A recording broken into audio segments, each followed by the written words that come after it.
ನಿನ್ನೆ ಮುಖ್ಯಮಂತ್ರಿಗಳು ರಾಜ್ಯದ ಮುಖ್ಯಮಂತ್ರಿಗಳು ಅನ್ನೋದನ್ನು ಕೂಡ ಮರೆತು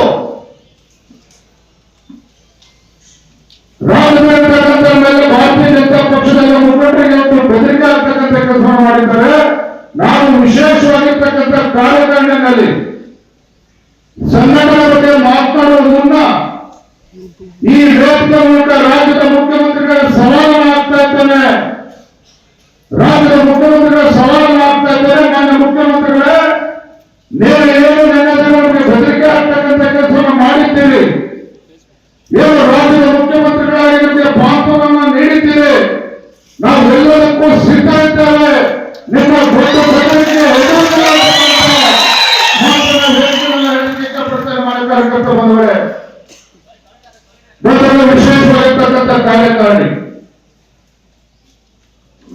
3 ವಾರದ ಹಿಂದೆ ಬೆಂಗಳೂರು ಮಹಾನಗರದಲ್ಲಿ ರಾಜ್ಯದ ಕಾರ್ಯಕಾರಿಣಿಯನ್ನು ನಾವು ಆಯೋಜನೆ ಮಾಡಿದ್ವಿ. ಸನ್ಮಾನ್ಯ ಬಿ.ಎಸ್. ಯಡಿಯೂರಪ್ಪ ಅವರು, ಪ್ರಹ್ಲಾದ್ ಜೋಶಿ ಅವರು, ರಾಜ್ಯದ ಎಲ್ಲ ಪಕ್ಷದ ಹಿರಿಯ ಮುಖಂಡರು, ನಮ್ಮ ರಾಷ್ಟ್ರೀಯ ನಾಯಕರಾಗಿರ್ತಕ್ಕಂಥ ಸಚಿವರಾಗಿರ್ತಕ್ಕಂಥ ಗಡ್ಕರಿ ಅವರು ಕೂಡ ಬಂದು ನಮಗೆ ಮಾರ್ಗದರ್ಶನವನ್ನು ನೀಡಿ ಹೋಗಿದ್ದಾರೆ. ಬಂದರೆ ನಾವು ಭಾರತೀಯ ಜನತಾ ಪಾರ್ಟಿಯ ಕಾರ್ಯಕರ್ತರು ನಾವೆಲ್ಲರೂ ಕೂಡ ಕೂತಿದ್ದೇವೆ. ವೇದಿಕೆಯಲ್ಲಿರ್ತಕ್ಕಂಥವ್ರು ಎಷ್ಟೇ ದೊಡ್ಡವರಿರಲಿ, ವೇದಿಕೆ ಮುಂದಿರ್ತಕ್ಕಂಥ ಕಾರ್ಯಕರ್ತರು, ವೇದಿಕೆ ಮೇಲಿರ್ತಕ್ಕಂಥ ಕಾರ್ಯಕರ್ತರಿಗೆ ಯಾವುದೂ ಕೂಡ ವ್ಯತ್ಯಾಸ ಇಲ್ಲ. ಯಾವುದೂ ಕೂಡ ವ್ಯತ್ಯಾಸ ಇಲ್ಲ. ಇರ್ತಕ್ಕಂಥ ಕಾರ್ಯಕರ್ತರು ಕಳೆದ 20-30 ವರ್ಷಗಳಿಂದ ನಿರಂತರವಾಗಿ ಭಾರತೀಯ ಜನತಾ ಪಾರ್ಟಿಗೆ ಭದ್ರ ಬುನಾದಿಯನ್ನು ಆಗ್ತಕ್ಕಂಥ ಕೆಲಸ ನೀವು ಮಾಡಲಾಗಿದ್ರೆ ನಾವು ಯಾರು ಕೂಡ ವೇದಿಕೆ ಮೇಲೆ ಕೂಡಲಿಕ್ಕೆ ಸಾಧ್ಯ ಆಗ್ತಿರಲಿಲ್ಲ. ಹಾಗಾಗಿ ಭಾರತೀಯ ಜನತಾ ಪಾರ್ಟಿ ಕರ್ನಾಟಕ ರಾಜ್ಯದಲ್ಲಿ ಸುಭದ್ರವಾಗಿ ನೆಲೆಯನ್ನ ಉಳಿದೆ ಅಂತ ಹೇಳಿದ್ರೆ ಈ ನಾಡಿನಲ್ಲಿರ್ತಕ್ಕಂಥ ಬಳ್ಳಾರಿ ಜಿಲ್ಲೆಯಿಂದ ಹಿಡಿದು ಈ ರಾಜ್ಯದಲ್ಲಿರ್ತಕ್ಕಂಥ ಲಕ್ಷಾಂತರ ಕಾರ್ಯಕರ್ತರ ತಪಸ್ಸಿನ ಫಲವಾಗಿ ಇವತ್ತು ನಾವೆಲ್ಲರೂ ಕೂಡ ವೇದಿಕೆ ಕೂತಕ್ಕಂಥದ್ದು ಸಂದರ್ಭ ನಿರ್ಮಾಣ ಆಗಿದೆ. ನಾನು ಮಾತು ನಡೆಸಿದ ಕಾರಣ ಇದೆ. ಇವತ್ತು ಮೊನ್ನೆ ಲೋಕಸಭಾ ಚುನಾವಣೆ ಇಡೀ ರಾಜ್ಯದಲ್ಲಿ ಭಾರತೀಯ ಜನತಾ ಪಾರ್ಟಿ ಜೆಡಿಎಸ್ ಇವತ್ತು ಅತ್ಯುತ್ತಮ ಪ್ರದರ್ಶನ ಮಾಡುತ್ತಿರುವ ಅತಿ ಹೆಚ್ಚು ಸಂಸದರು ನಾವು ಗೆದ್ದಿದ್ದೇವೆ.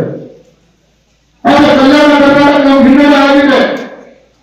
ವಿಧಾನಸಭಾ ಚುನಾವಣೆಯಲ್ಲೂ ಕೂಡ ಹಿನ್ನಡೆ ಆಗಿದೆ.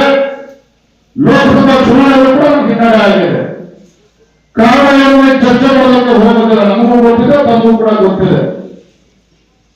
ಕಾರಣ ಏನಂತ ನಮಗೆಲ್ಲ ಕೂಡ ಪಕ್ಷವನ್ನ ಸನ್ಮಾನ್ಯ ಬಿ.ಎಸ್. ಯಡಿಯೂರಪ್ಪ ಅವರ ನಾಯಕತ್ವದಲ್ಲಿ, ಅನಂತಕುಮಾರ್ ಅವರ ನಾಯಕತ್ವದಲ್ಲಿ ನಮ್ಮ ಪಕ್ಷದ ರಾಜ್ಯದ ಅನೇಕ ಹಿರಿಯ ಮುಖಂಡರು ಕಾರ್ಯಕರ್ತರು ಪರಿಶ್ರಮದಿಂದ ಭಾರತೀಯ ಜನತಾ ಪಾರ್ಟಿ ಏನು ನಗರಕ್ಕೆ ಸೀಮಿತವಾಗಿರ್ತಕ್ಕಂಥ ಪಕ್ಷವನ್ನ ದಕ್ಷಿಣ ಭಾರತಕ್ಕಂತೂ ಹೆಬ್ಬಾಗಿಲು ಅಂತ ಹೇಳಿದ್ರೆ ಭಾರತೀಯ ಜನತಾ ಪಾರ್ಟಿಗೆ ಅದು ಕರ್ನಾಟಕ ಅಂತ ಹೇಳಿ ರುಜುವಾತು ಮಾಡಿ ತೋರಿಸಿದ್ದಾರೆ.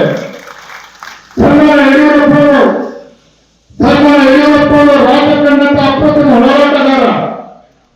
ಸನ್ಮಾನ್ಯ ಬಿ.ಎಸ್. ಯಡಿಯೂರಪ್ಪ ಅವರು ರಾಜ್ಯದಲ್ಲಿ ಮಾಡಿರ್ತಕ್ಕಂಥ ಹೋರಾಟಗಳು, ಯಡಿಯೂರಪ್ಪರು ಕೈಗೊಂಡಂತ ಪಾದಯಾತ್ರೆ, ಯಡಿಯೂರಪ್ಪರು ಮಾಡಿದಂತ ಸೈಕಲ್ ಜಾಥಾಗಳು, ಸನ್ಮಾನ್ಯ ಬಿ.ಎಸ್. ಯಡಿಯೂರಪ್ಪರು ಮಾಡಿರ್ತಕ್ಕಂಥ ಹಲವು ರಾಜ್ಯ ಸತ್ಯಾಗ್ರಹಗಳು, ಉಪವಾಸ ಸತ್ಯಾಗ್ರಹಗಳು ಬಹುಶಃ ರಾಜ್ಯದ ರಾಜಕೀಯ ಇತಿಹಾಸದಲ್ಲಿ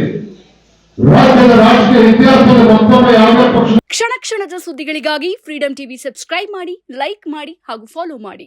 ಹೊಸ ಸುದ್ದಿಗಳ ನೋಟಿಫಿಕೇಶನ್ಗಾಗಿ ಬೆಲ್ ಐಕಾನ್ ಮೇಲೆ ಕ್ಲಿಕ್ ಮಾಡಿ.